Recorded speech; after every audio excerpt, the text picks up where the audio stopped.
For many businesses, the performance of the call to action on their website is the single biggest determinant of their total digital marketing success or failure. And yet most businesses spend more time eating fruit than they do thinking about their calls to action. Well, not you, not here, and not on my watch. Don't get me wrong, we ninjas love our fruit, but we love CTAs even more.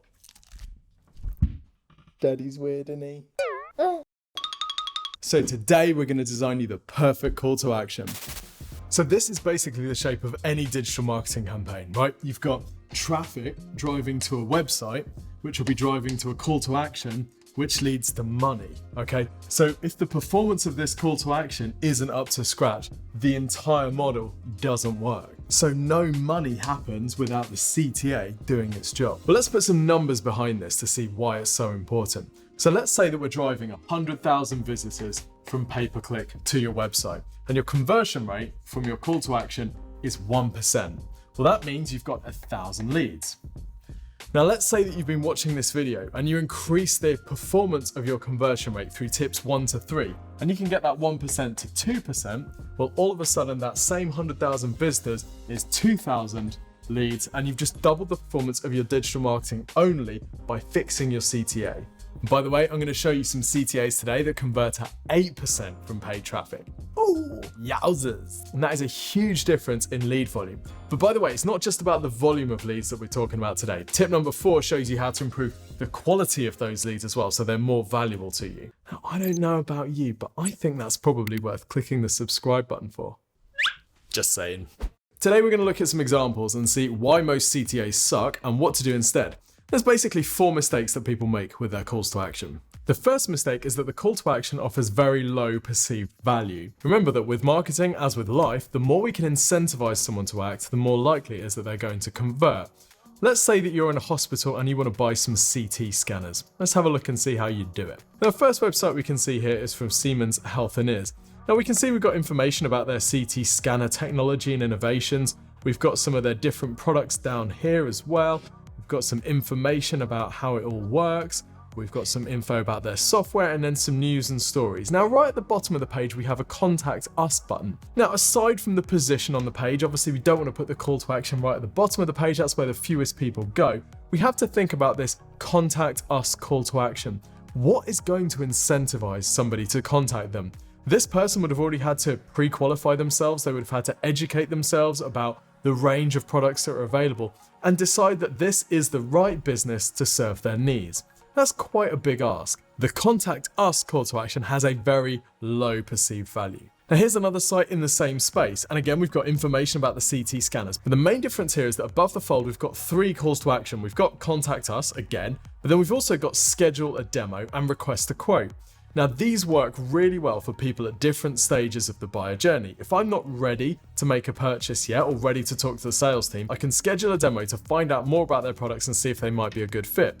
If I'm ready to start considering a purchase, then I can request a quote. The perceived value here is much higher because I can see how I'm going to get closer to my goals by clicking either of these CTAs. Either I'm going to learn more about the product or I'm going to get a quote, either of which take me closer to my goals of buying a CT scanner. This example is the worst of all. There is no call to action at all. They are completely reliant on me, the user, taking the initiative. And relying on user initiative is generally a bad idea in any area of digital marketing. So here's how to make a high value call to action. What we want to do is imagine that our prospects are in a bad place. They need a problem solved. They maybe don't know the size of their problem or they don't know how they're going to fix it. The job of your business is to get them to a happy place where their problem is solved and they can live happily ever after. So your business takes them on a journey from where they are now, sad face, bad times, to where they want to be, happy face, good times, problem solved. And the job of your call to action is to get them part of the way along that journey. So let's do an illustration. You know the free website and marketing review that our agency Exposure Ninja offers. We help businesses go from, I need to improve the performance of my digital marketing, to I'm generating loads and loads of sales and leads through my website. So that's what our business does. Now, the free website and marketing review, this is the call to action that we offer on our website. So this takes people part of the way there, because when they submit their site through exposureninja.com/review, we show them what their competitors are doing and we map them out a prioritized action plan that they can follow over the next 6 to 12 months to get to their goal. So we're helping them quantify their problem and we're building them a roadmap to solve it.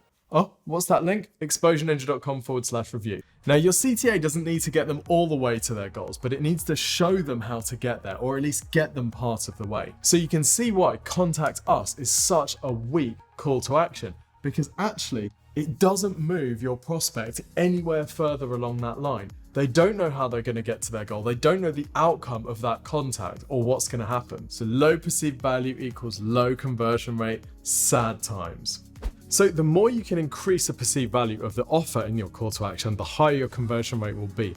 Notice this great example from Medic AI. Now they're offering a free demo, which is fairly well understood around the world.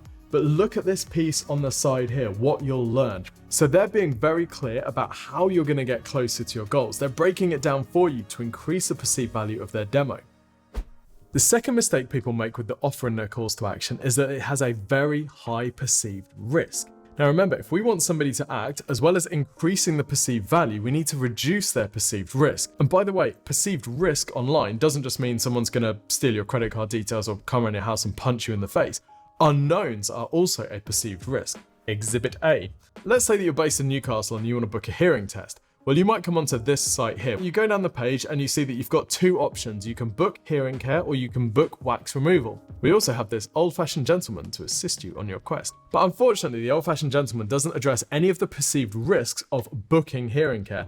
Namely, how much is this going to cost? Where are you based? Is this any good? What times are you open? Without addressing these unknowns, it's very difficult to just go straight ahead and book. Now, there is a fix for this. Here is a great example. Same thing, hearing tests, same place, Newcastle. But this time, look, we've got location here, we've got opening times, and good old Exposure Ninja favorite above the fold, we've got the star reviews. They've also addressed one of the main risks of booking a hearing test by making it free of charge, because of course their business model is reliant on selling hearing aids on the back end, so they can afford to do this. So by massively decreasing the perceived risk, they've increased the chance that somebody will convert. And by the way, perceived risk doesn't exist just in service websites or lead generation, it also exists in e-commerce. Here you see a product on an e-commerce site designed for people who have reduced mobility. Now, unfortunately, the imagery doesn't show the product in use, and the description doesn't explain how the product may be used, and the description doesn't answer many of the top questions that someone would have about buying this product, which means that the audience is basically limited to people who've bought one before or who know how this thing works. How wide is it? What sorts of beds does it work on? How do you fit it? So many fundamental questions about this product that make it almost impossible for a new, unfamiliar visitor to purchase.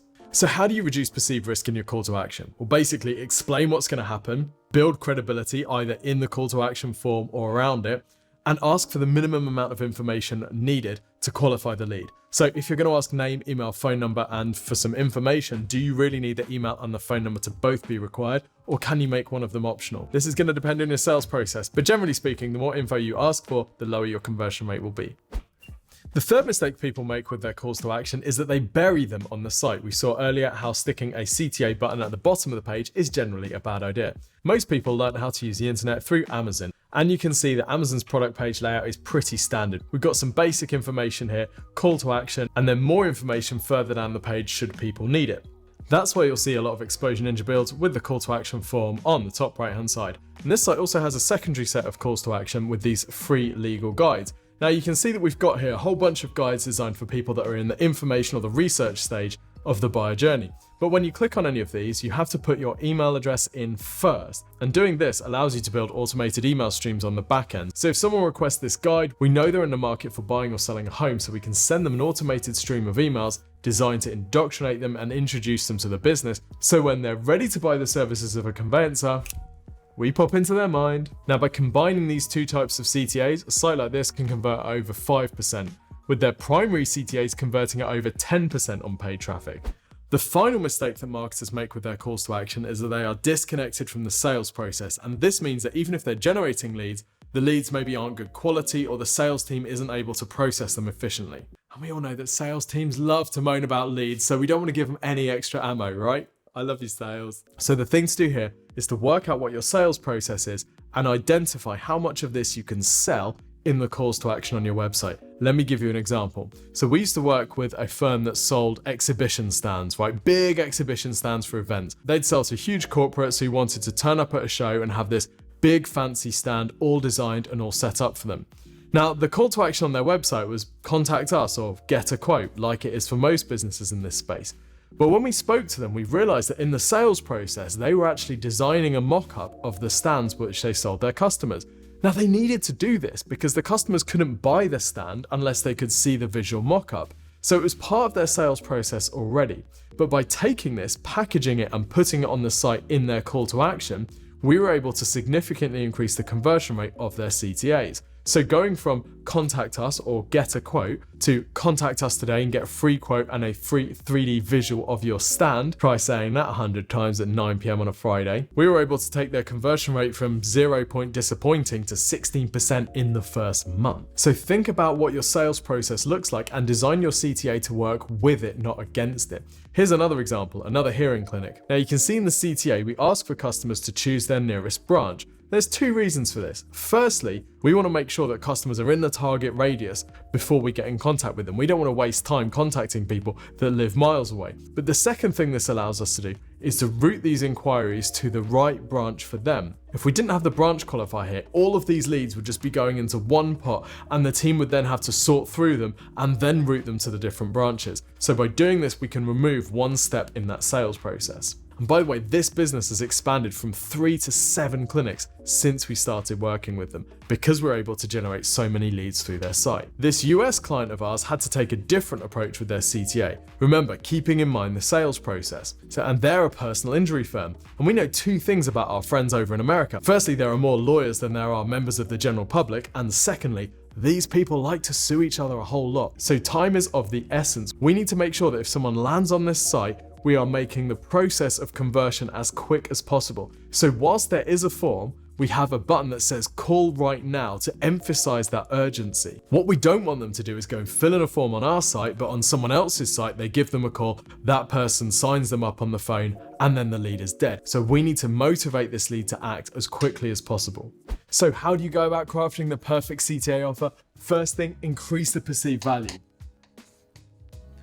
How much can you offer in the call to action on your website? The more you can incentivize people to act, the more they're going to act. Second thing, reduce the perceived risk.